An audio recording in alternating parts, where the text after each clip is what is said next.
Hey, what's up guys, this is Liam or Weagle on your Overwatch, back with a new video today. We're going to be talking about Junkrat, one of my favourite heroes in the game, and I don't think you guys believe me when I say that, but last season I took some decaying and some deranking, and this season I had a big grind back to Grandmasters, and a lot of that success was down to using Junkrat. And in today's video I want to explain why he's so good and also offer up some tips on how to use him. Some people have been asking what rank am I on this nutty hero, and I'm actually in the top 200, although I would really argue guys that you don't look too much into stats. Very similar to gold medals, gold elims, and all these different stats people like to call out. They often don't show the true context of a game, and really winning is the only stat that I personally care about. So why is Junkrat so good, and how can you get better at him? Well, the reason that he's so good is because he has massive damage potential, including burst damage and instant kills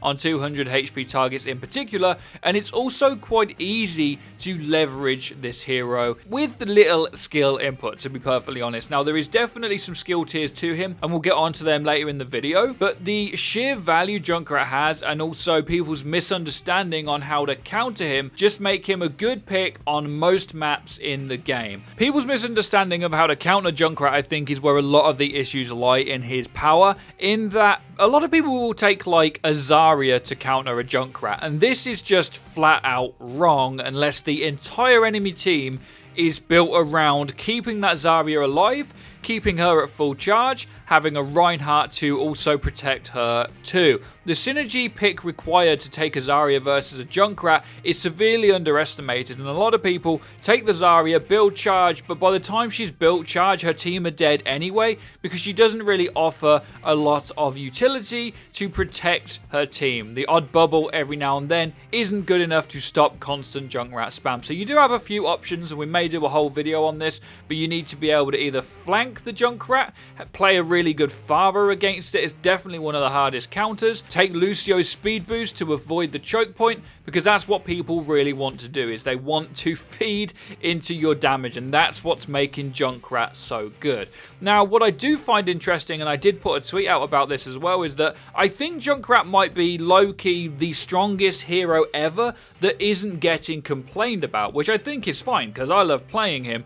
But his sheer combo damage output is insane, and I want to go into that a little bit now, because Doomfist got nerfed pretty quickly and pretty harshly because his hitbox was big and his insta-kill was every 4 or 5 seconds, right? So people were getting a little bit upset about that, and he got nerfed into the ground to a point where he's still hard to use. Well, Junkrat actually has 2 insta-kills, and I would argue is probably better at getting out of the fight. It's easier to stay alive than Doomfist, as his hitbox is way smaller. He has a trap, and his ultimate is way better. So what are these combos? Well, it's pretty simple. It's pretty much a barrel stuff left click followed by a mine. You can do this in many different ways. You can use one mine to get into the sky. You can drop down out the sky while raining fire from above, because Junkrat's basically the new Pharah, and then you can mine someone in the face when they take some damage. I think barrel stuffing is one of the most important things. The closer that you are to someone with Junkrat, because of the size of his balls, is you really can just duel something. If a Winston or a Diva or something is in your face and you are being healed even a little bit, there is always the potential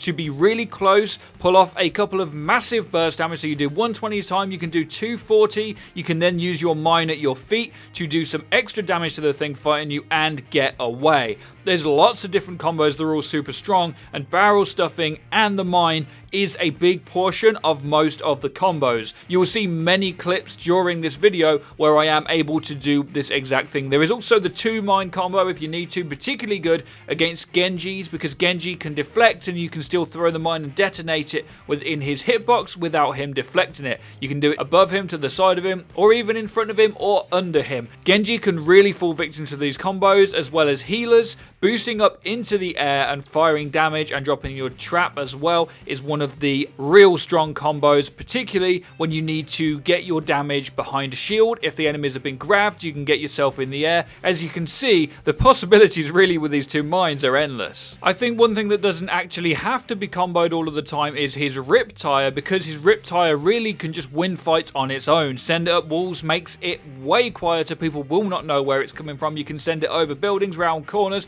As long as you get it in the air, wedge it against a wall at some point, it will disorient enemies, and it's honestly free kills. It's great with hammer downs and gravitons, but it can be used at any time really to just win a team fight on its own. You can even get it up to like Mercy's level when she's in Val. There's other combos, of course, like leaving traps in off angles with your C4 on them. You can also leave one out of spawn, although not as many people fall for this nowadays. And playing around your trap and your healers, I think, is one of the strongest ways you can use Junkrat. So the mistakes people make is the next thing to talk about, because I see a lot of Junkrats on flanks, off on their own, on the high ground on their own. And one thing that Junkrat has that I don't think people understand the value of is his crowd control. If you're playing with your healer, there's a trap down and you've got 2 mines in your pocket, when a Genji dives in to try and kill one of your healers, he has so much CC to try and avoid, especially if you're playing with like an Ana. You've got a trap down around where you are and where your Ana is. A Genji comes in, he could run into the trap, he could get anti-naded, he could get slept. You have 2 mines that do crazy damage. The value you can get out of Junkrat where playing him in the right context, playing him with the team, is just insane. And the thing is, it's not like it used to be either, where you would want to play Junkrat on defense only. You can play him nearly anywhere. It's just when you get them wide open maps that you do have to be careful. So Junkrat's biggest counters also don't really counter him that well anymore. It is a team effort, it is a team comp effort, and picking a flanker against Junkrat isn't going to net you a win if the Junkrat is good at playing Junkrat, because he has, again, too much crowd control for you to be able to pick him out a lot of the time. If he's playing in with his team, playing Tracer or Genji is just not going to be a good day for you if Junkrat is playing in the right way. If you are playing Junkrat and you feel like you're struggling against flankers, play with your team more, play in hard to get places. Junkrat is so much about positioning more than anything else, and the fact that you don't really have to aim to get kills is another thing to mention, because accidental kills with Junkrat are another thing in his kit that are nuts. And the difference between this and Pharah is quite significant, because Pharah has to really pick and place where she wants to put her damage. She has to hit prediction shots, and although these things are also true of Junkrat, the mines bounce for a while, and this is a big difference, because if you're firing down into a choke point, or if you're firing even into a place where there's loads of buildings, let's say King's Row second point as an example, you can use angles and walls to your advantage. If an enemy team has a big setup of like a cheese comp, which is one of the biggest questions we get, how do I counter a cheese comp? How do I take first point Horizon or first point Hanamura? The answer is Junkrat, and there's 2 ways of doing this. It's what I was saying, where you can bounce that damage off of walls to get it behind people, or simply shred the thing. If you've got Discord out or you have a Mercy damage boost on your Junkrat, the amount of damage you do per second is significantly higher, and if the enemy team is running an Orisa or a Reinhardt, you can actually get through that damage with a damage boosted Junkrat most of the time. If they take a Zarya, honestly, it's free kills unless they really dig deep, take a Lucio, take a Zarya, take a Ryan, and do the whole team comp thing. The best counter to Junkrat is Pharah, and the Pharah has to be good, probably being pocketed by a Mercy as well.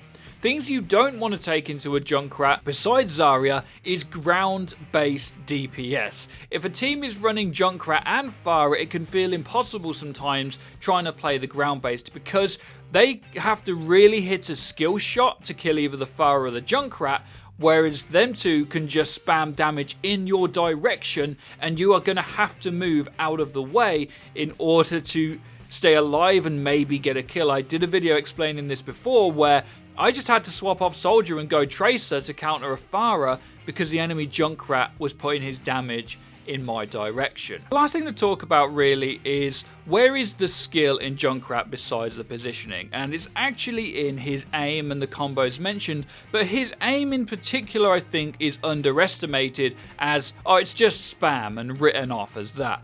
There are plenty of situations that I have got into where I am low HP, I know someone's low, and I have to hit a shot, and I do. You can do this by predicting, you can even do it by shooting a wall in front of you because they're chasing you, so they will chase into your damage. You can just shoot at your own feet. Remember, you can't hurt yourself with Junkrat now, so flankers that are on you, just shoot any walls around you, drop a trap. You can make their lives hell.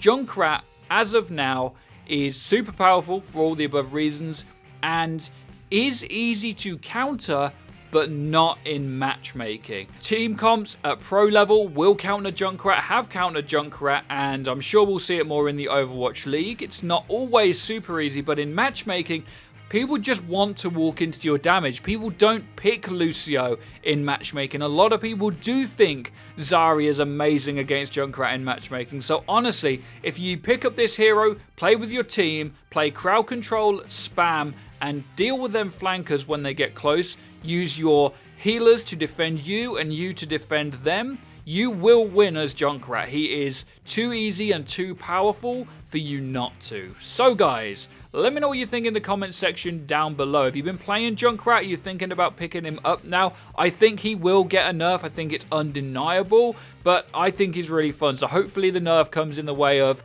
maybe some damage, but we still keep the 2 mines because they're just too much fun. Let us know what you think, guys. Be sure to drop a like, as it really does help us out and lets us know you're enjoying the content. And don't forget to hit that bell icon so you get notified when our videos go live. Be sure to have a great day. As always, take care and peace, people.